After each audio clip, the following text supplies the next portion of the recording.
Life में कभी भी किसी के साथ कंपटीशन मत करो, दूसरे के साथ, किसी दूसरे के साथ। अगर कुछ बनना है, कुछ बेहतर बनना है, आपको किसी से कंपटीशन करना ही है तो खुद से करो, पहली बात, क्योंकि इसमें आप फंस जाओगे। पर बाई चांस हो ही जाता है किसी से कंपटीशन, जीत हासिल करना है भाई, तो फिर कर्मों से जीत हासिल करो, बहस से ही जीत हासिल मत करो। इतने ऊपर उठो, इतना बन जाओ कि वो व्यक्ति खुद ही आपकी तरफ देखे और आपको कुछ कहने की ज़रूरत ना पड़े। इसी सोच के साथ हम आगे बढ़ते हैं। मीन राशि के लिए जो अप्रैल का महीना है वो क्या लेकर आएगा, हमारे जो नक्षत्र, ग्रह नक्षत्र है वो क्या दिखा रहे हैं, कहाँ पर बैठे हैं, किस राशि में है, किस भाव में है, और उसके अकॉर्डिंग फिर गणना करेंगे कि भाई आपका करियर है, आपका बिजनेस है, धन है, पैसा है, लाभ है, पढ़ाई लिखाई है, स्पिरिचुअलिटी अध्यात्म के साथ साथ प्रेम जीवन है, पारिवारिक जीवन है, स्वास्थ्य है, इन सब में क्या बदलाव आ सकता है, हम अपनी तरफ से क्या कर सकते हैं, और ज्योतिषी कुछ रेमेडी है तो वो क्या है। तो सबसे पहले देख लेते हैं कि ग्रहों की जो गति है वो कैसे रहेगी। तो महीने की शुरुआत में इस तरह से आपके ग्रह दिखाई देंगे। सूर्य और गुरु आप देख सकते हैं प्रथम भाव में बैठे हैं, और ये जो संयोग है गुरु और सूर्य का बहुत ही शुभ है। दोनों ग्रह एक दूसरे के फ्रेंड्स होते हैं। गुरु ज्ञान है, टीचर है आपका, सूर्य भी किंग है, राजा है, गवर्नमेंट है, लॉयल्टी है, तो बहुत फ्रेंडली ग्रह हैं, साथ में बैठे हैं। पर ये जो योग है आपका 14 तारीख तक है, जो लग्न में प्रथम भाव में या प्रथम राशि में ही बना हुआ है। राशि के लिए है ये वीडियो, लग्न वाले भी देख सकते हैं। इसके बाद द्वितीय भाव में आप बुध, राहु और शुक्र को देख रहे हैं। राहु और बुध पूरे महीने ऐसे ही रहने वाले हैं मेष राशि में। बुध जो 21 तारीख के बाद वक्री हो जाएंगे, पर जो शुक्र हैं वो 6 तारीख के बाद तृतीय भाव में वृषभ राशि में चले जाएंगे। ठीक इसी तरह गुरु और सूर्य में से सूर्य 14 तारीख को मेष राशि में पहुंच जाएंगे और गुरु 21 तारीख की शाम को मेष राशि में पहुंच जाएंगे। तो आप कह सकते हो 21 तारीख के बाद एक साथ यहाँ पर राहु, बुध, सूर्य और गुरु रहेंगे द्वितीय भाव में, धन के भाव में, जो एक अच्छी बात है। शुक्र की बात हम कर चुके हैं। मंगल की बात करें तो मंगल पूरे महीने चतुर्थ भाव में मिथुन राशि में रहेंगे। चंद्रमा महीने के शुरुआत में कर्क में दिखाई देंगे और फिर गति करते हुए ऐसे ऐसे चलते रहते हैं, काफ़ी चलते, करीब 2.5 दिन एक राशि में रहते हैं। इसके बाद अगर केतु की बात करें तो केतु जो हैं वो आपके तुला राशि में अष्टम भाव में बैठे हुए हैं, और शनि आपके 12वें भाव में और कुंभ राशि में बैठे हुए हैं। आपकी 7.5 चल रही है, उसका पहला चरण चल रहा है आपका। तो अब आ जाता है रिजल्ट के ऊपर। देखिए रिजल्ट की बात करें तो पहले 14 दिन जब तक गुरु और सूर्य साथ में बैठे हुए हैं, लग्नेश, लग्न में हेल्थ के लिए अच्छा है, पद प्रतिष्ठा प्रमोशन के लिए भी अच्छा है, ये शादी विवाह के लिए बहुत बढ़िया है, संतान सुख के लिए बहुत बढ़िया है, कहीं बाहर जाना हो, अब्रॉड जाना हो, भाग्य भी आपका साथ देगा। क्यों? क्योंकि गुरु जो यहाँ पर हैं उनकी 3 दृष्टियां होती हैं, 5वीं, 7वीं और 9वीं। 5वीं दृष्टि से पंचम भाव जो कि संतान सुख का है, पढ़ाई लिखाई का है, प्रेम का है, और किसी तरह की परफॉर्मेंस जो हम करते हैं, जैसे एक्टर हो गए आपके, या फिर प्लेयर जो गेम खेलते हैं, चाहे क्रिकेट हो चाहे कोई भी गेम हो, वो जहाँ परफॉर्म करना होता है उसका है, तो उसके लिए गुरु का आशीर्वाद है। सप्तम भाव फिर आपके बिजनेस का है, ट्रेवल का भी है, यात्राओं का भी है, ये बिजनेस यात्राएं जो होती हैं वो, और अपनी शादी की जो लाइफ है, प्रेम है एक दूसरे के प्रति शादी विवाह में, वो पति पत्नी के बीच, उसके लिए बढ़िया है। और ये भी दिखा रहे हैं कि हाँ पार्टनरशिप आपकी बढ़ेगी, आपको नए पार्टनर मिल सकते हैं, आप तलाश में हैं तो आपकी शादी हो सकती है। और इसी तरह से गुरु का जो 12 में गुरु का जो 9वीं जो दृष्टि है वो नवम भाव पर आ रही है आपके, जो पिता का है, भाग्य का है, हायर एजुकेशन से का है, अब्रॉड जाने का है, दूर देश की यात्रा का है, तीर्थ यात्रा का है, धर्म का भी है। तो धर्म के प्रति रुझान भी हो सकता है आपका, कहीं यात्रा के लिए आप जा सकते हो, और उन सब चीज़ों के लिए फेवरेबल जो है गुरु है आपका 21 तारीख तक। साथ में सूर्य भी आ गए हैं, जो आपकी कुंडली के अच्छे ग्रह हैं, भले ही षष्ठेश हों पर गुरु के मित्र हैं, लग्न में आ गए हैं। तो कहीं ना कहीं अगर थोड़ा सा आप ईगो से बचो तो आप अपने हार्ड वर्क से, मेहनत से, जो भी प्रॉब्लम आएगी उसका अपनी बुद्धि से सॉल्यूशन निकाल पाओगे, और कहीं ना कहीं यश फेम का आपका योग बना हुआ है। कब तक बना हुआ है? 14 तारीख तक। 14 तारीख के बाद क्या होगा? 14 तारीख के बाद सूर्य द्वितीय भाव में चले जाएंगे, गुरु यहाँ पर रह जाएंगे। जैसे ही सूर्य द्वितीय भाव में जाते हैं और उच्च के हो जाएंगे, छठे भाव का स्वामी धन भाव में जाके उच्च का हो रहा है, मित्र है आपका, तो अच्छा है, आपकी मेहनत से, स्ट्रगल से आपको लाभ होगा, जॉब आदि मिलने का चांस यहाँ पर आपका बनता है, क्योंकि त्रिकोण में आ रहा है अपने 10म भाव से जो सूर्य है। तो जॉब आदि के लिए चांस है। आप नौकरी वगैरह जो ढूंढ रहे थे अगर बाय चांस, तो उसका चांसेस सूर्य यहाँ पर बना रहे हैं। वाणी का हल्का सा ध्यान रखें। रिश्तों में कुछ आपस में मतभेद थोड़ा बहुत हो सकता है, क्योंकि सूर्य बहुत ही कहीं ना कहीं थोड़े ना ईगो वाले ग्रह हैं थोड़ा सा। साथ में राहु भी बैठे हुए हैं, राहु सूर्य की कुछ खास बनती भी नहीं है, ये भी एक कारण है। और फिर राहु सूर्य के बीच में बुध भी कहीं ना कहीं है, तो वाणी का भी आपको हल्का सा ध्यान रखना पड़ेगा 14 तारीख के बाद। साथ में शुक्र की बात कर लेते हैं। 1 तारीख से लेके 6 तारीख तक थोड़ा सा मर्यादा का आपको ख्याल रखना है, क्योंकि शुक्र राहु के साथ है। तो आप कैसे ऐसे व्यक्ति के साथ तरफ आकर्षित हो सकते हैं जो शायद नहीं होना चाहिए, या फिर आप किसी ऐसी एक्टिविटी की तरफ भी धन के लिए, अपने परिवार के लिए कुछ ऐसा स्टेप उठाने की सोच सकते हैं, शायद वो लॉफुल ना हो, तो उस बारे में ध्यान रखें। बाकी धन के मामले में राहु शुक्र का द्वितीय भाव में आना शुभ है, पर 6 तारीख को ही, 6 अप्रैल को ही बदल जाएंगे। बाकी के पूरे महीने शुक्र जो है द्वितीय भाव में, तृतीय भाव में, और द्वितीय राशि जो वृषभ है उसमें रहेंगे, जो उनकी खुद की राशि है, तो अपने ही भाव में रहेंगे। तृतीय भाव में शुक्र का गोचर आपके छोटे भाई बहनों से संबंधों को सुधारेगा। कहीं ना कहीं आप अगर क्रिएटिविटी के फील्ड में हैं, फीमेल से रिलेटेड फील्ड में हैं, ज्वेलरी से रिलेटेड फील्ड में हैं, ऑटोमोबाइल इंडस्ट्री में हैं, होटल इंडस्ट्री में है, तो आपके लिए कहीं ना कहीं ये लाभकारी रहेगा। इसके साथ साथ कुछ इंपॉर्टेंट डेट्स भी हैं जो चंद्रमा के अकॉर्डिंग है, चंद्रमा के अकॉर्डिंग है, जिस दिन थोड़ा मन परेशान रह सकता है, थोड़ा उदासी रह सकती है, क्योंकि या तो चंद्रमा शनि के साथ होंगे, जैसे 15 और 16 तारीख को, तब कुंभ राशि में होंगे जहाँ पर शनि है और 12वां भाव भी रहेगा, तो थोड़ा सा ध्यान रखना है। ये जो 15 और 16 तारीख है, इस दिन कोई बहुत बड़ा निर्णय नहीं लेना है, माता के स्वास्थ्य का ध्यान रखना है, संतान के प्रति भी हल्का सा आपको ज़्यादा जिम्मेदार रहना है। पढ़ाई लिखाई के मामले में भी 14 और ये 15 और 16 जो तारीख है, प्रेम के मामले में थोड़ा सा नॉट द बेस्ट। इसके अलावा 2 और 3 जो तारीख है ये भी इतनी अच्छी नहीं है, और 9, 10, 19 ठीक है। 20 तारीख को भी हल्का सा ध्यान रखना है, यहाँ पर चंद्रमा पे शनि की दृष्टि रहेगी इस वजह से। और तो ये हो गए थोड़ी सी नॉट द बेस्ट डेट्स। इसके अलावा 6, 7, 8 ये केतु के साथ चंद्रमा रहेंगे, आपके केतु के साथ रहेंगे और अष्टम में रहेंगे, तो ये भी बहुत बेस्ट नहीं कह सकते। शिक्षा के हिसाब से, प्रेम के हिसाब से, पढ़ाई लिखाई के हिसाब से, एक चीज़ में बस ये अच्छा है कि स्पिरिचुअलिटी, आध्यात्म, मेडिटेशन, ध्यान आदि में आपको इससे सफलता मिल सकती है, उस मामले में ये बढ़िया है। अकल्ट, ज्योतिष, इन सब में आपकी रुचि है, उसके लिए भी ठीक है। पढ़ाई लिखाई आदि के मामले में आपको थोड़ा ध्यान रखना पड़ेगा। मदर की हेल्थ का, बच्चों की, संतान की हेल्थ का, या पढ़ाई लिखाई में भी मन जो है ना इधर उधर जा सकता है इन तारीखों में। अच्छी डेट्स क्या है? 1 तारीख, 9 तारीख, 10 तारीख, 17, 18, 26, 27 एक अच्छी तिथियां हैं, क्योंकि यहाँ पर गुरु का संबंध चंद्रमा से बनेगा। ठीक इसी तरह 21 और 22 भी काफी शुभ हैं। इनमें से भी खास 22 ही अक्षय तृतीया है जो आपके द्वितीय भाव में होगी। इस दिन क्या होगा? चंद्रमा उच्च के रहेंगे, शुक्र अपनी राशि में रहेंगे और सूर्य भी उच्च के रहेंगे। इसीलिए इस दिन किसी अच्छी शुरुआत को करना बहुत अच्छा माना जाता है। बहुत से लोग पूरी साल वेट करते हैं कि अक्षय तृतीया को हम कुछ नई चीज़ की शुरुआत करेंगे। किसी को दुकान खोलनी है, किसी को अपना यूट्यूब चैनल बनाना है, किसी को अपने इंस्टाग्राम पे कुछ करना है, किसी को अपने फेसबुक पे कुछ करना है, किसी को कोई अच्छी आदत डालनी है, किसी को कोई बुरी आदत छोड़नी है। हम सब लोग चाहते तो बहुत कुछ हैं, हम चाहते हैं बहुत कुछ, चाहत हमारी पूरी हो, पर आपकी चाहत जब तक पूरी नहीं हो सकती तब तक आपके थ्रू दूसरों की चाहत पूरी नहीं हो रही। जैसे सूर्य हमको रोशनी दे रहा है, प्रकाश दे रहा है, इसी वजह से तो वो रेस्पेक्टेबल है, हमारी भी चाहत पूरी हो रही है उसके थ्रू, इसीलिए हम उसकी इज्जत भी करते हैं, रेस्पेक्ट भी करते हैं। और दुनिया में ये नियम भी है, आप जो दोगे वो आपके पास घूम फिर के आएगा। कर्म का भी यही सिद्धांत है, जो आप दे रहे हो, जिस तरह के आप कर्म कर रहे हो वो आपको फॉलो करते ही करते हैं। तो अच्छे कर्म करो, अपना जो आपका कर्म है, जो आपका कर्तव्य है, वही आपका धर्म है, और उसको आपको ये सोच के कि इस स्थिति में इस समय मेरा क्या कर्तव्य है, उसके पाथ पे आपको चलना है, तो आपको रिजल्ट अच्छे ही मिलेंगे। आज नहीं तो कल, लेट हो सकता है, क्योंकि पहले जो कर्म होते हैं उनका भी हिसाब किताब चलता रहता है। तो ये हो गया हमारा, कुछ डेट्स हो गई चंद्रमा के आधार पर। इसके अलावा 24 और 25 भी अच्छी डेट्स है। ये चंद्र मंगल योग है, मतलब धन का लाभ इस दिन हो सकता है। मंगल यहाँ पर है, यहाँ से चंद्रमा जाएंगे तो पंचमेश और साथ में आपका नवमेश एक साथ रहेंगे, जमीन जायदाद का कोई आप खरीदने का कोई प्लान बना रहे हैं, कुछ जमीन से संबंधित कुछ काम करना है, तो उसके लिए 24-25 का जो डेट्स है वो आपके लिए अच्छा रहेगा, बढ़िया रहेगा। अब बढ़ जाते हैं गुरु का जो महान परिवर्तन हो रहा है, जो आपकी कुंडली के सबसे इंपॉर्टेंट ग्रह हैं, जो 21 तारीख को बदलेंगे, वो क्या लेकर आएंगे।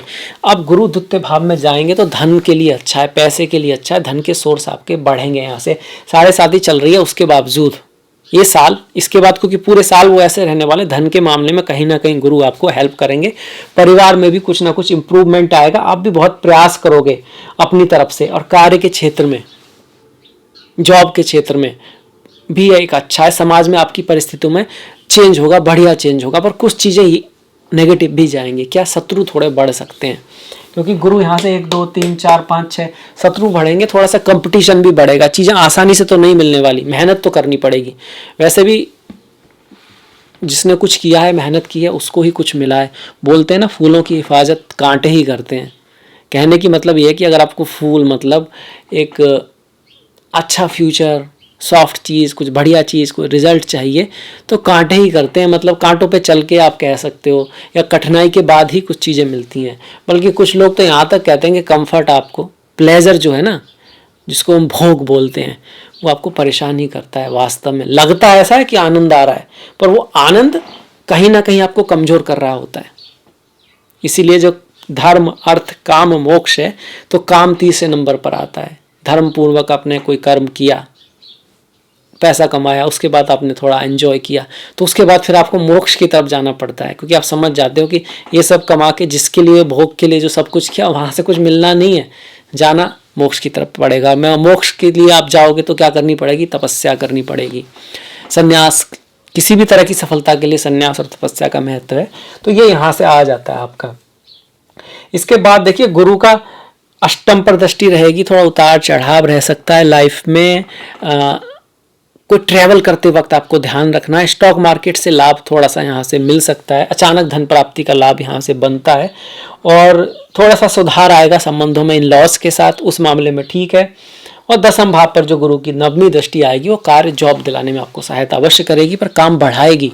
आप अगर चाह रहे थे कि थोड़ा ही करना पड़े, लाभ होता रहे, तो ऐसा नहीं है। अब गुरु थोड़ा सा ओवरलोड कराएंगे आपको, धन के लिए एफर्ट करेंगे, आप भी करोगे, परिवार के लिए, और काम आएगा भी, तभी रिजल्ट यहाँ पे गुरु देंगे। तो एक तरह से अच्छा भी है, पर अपने आप में कुछ चुनौतियाँ भी लेकर आया है। और जिसने चुनौतियों को सामना किया है, उसी ने ही कुछ सीखा है और संसार में कुछ करा है, और दूसरों को भी एग्जाम्पल वही रख पाया है।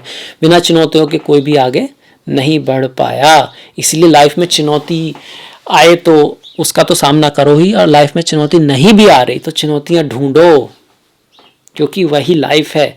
अदरवाइज वो आपको आदत पड़ जाएगी आराम वाली लाइफ की, और जब चुनौती आएगी तो फिर आपको बड़ी दिक्कत होगी। तो इसलिए लाइफ में कुछ ना कुछ सीखते रहो। नया सीखोगे तो इसका मतलब कोई ना कोई नई चुनौती आपके जीवन में हमेशा रहेगी, और वही जीवन है, चलते रहना। और चलने में उतार चढ़ाव तो आते ही हैं।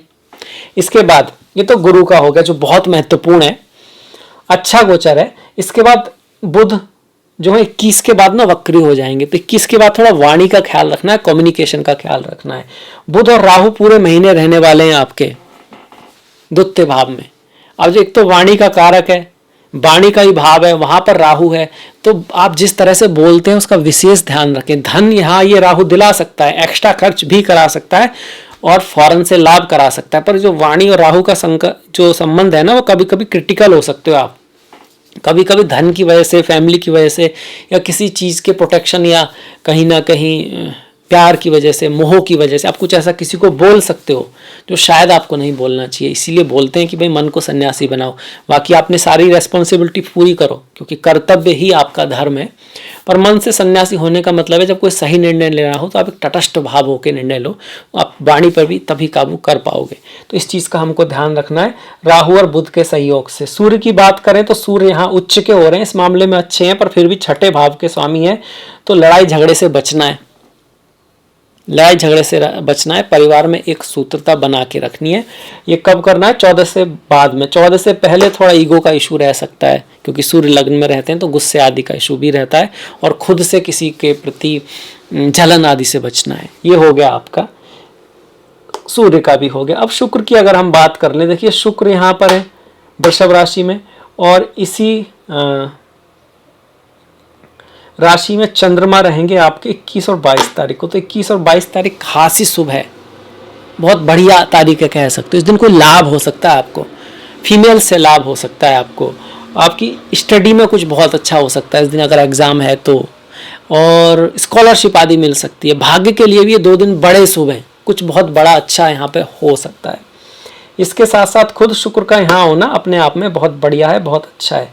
अब अगर मंगल की बात करें और चौथे भाव में मंगल का गोचर रहेगा तो माता के स्वास्थ्य में कुछ उतार चढ़ाव रह सकते हैं, पर ये आपको रियल एस्टेट और ज़मीन से लाभ को दिखा रहा है। खास करके 21 तारीख के बाद ज़्यादा पॉसिबिलिटी है, 21 से पहले थोड़ी कम है। ज़मीन से, रियल एस्टेट से लाभ को दिखा रहा है। और अगर आपका काम इन फील्डों से, ज़मीन, रियल एस्टेट, मशीनरी, इन सब से कुछ जुड़ा हुआ काम है तो आपके लिए अच्छा रहेगा। मंगल की वजह से थोड़ा सा अपनी पत्नी या अपने पति के साथ थोड़ा सा बना के रखने की आवश्यकता रहेगी। माता के स्वास्थ्य में थोड़ा उतार चढ़ाव रह सकता है। कार्य में कंपटीशन रहने वाला है, मेहनत, हार्डवर्क की आवश्यकता रहेगी। और एकादश भाव पर मंगल की उच्च की दृष्टि आपको जमीन आदि से लाभ दे सकती है। जमीन का काम हो, इंस्ट्रूमेंट से जुड़ा हुआ काम हो, मेटल से जुड़ा हुआ काम हो, हथियार आदि से जुड़ा हुआ काम हो, या फिर कोई भी ऐसा काम हो जो मंगल दिखाता है, वीरता से जुड़ा हुआ, जैसे आप आर्मी में हो, आप प्लेयर हो, जहाँ पर साहस की आवश्यकता होती है, तो मंगल आपके लिए ठीक है। बस थोड़ा मन की पवित्रता का ध्यान रखें कि मन में मंगल आते हैं तो मन में कुछ ऐसे विचार ला सकते हैं जो शायद उतने अच्छे ना हो, तो उनका आपको ध्यान रखना होगा। As a remedy Hanuman Chalisa पढ़ना, हनुमान जी की प्रार्थना करना, मंगल के दिन फास्ट रखना इस महीने आपके लिए बहुत बढ़िया रहेगा। इसके बाद बचे शनि महाराज। 7.5 शुरू हो चुकी है। शनि की दृष्टि धन भाव पर रहेगी। धन भाव में इतने सारे ग्रह हैं, परिवार के भाव में इतने सारे ग्रह हैं, तो कुछ ना कुछ बड़ा परिवार में हो सकता है। धन के मामले में कुछ बड़े परिवर्तन आ सकते हैं, वो पॉजिटिव भी हो सकते हैं क्योंकि यहाँ पर काफ़ी शुभ योग भी बन रहे हैं।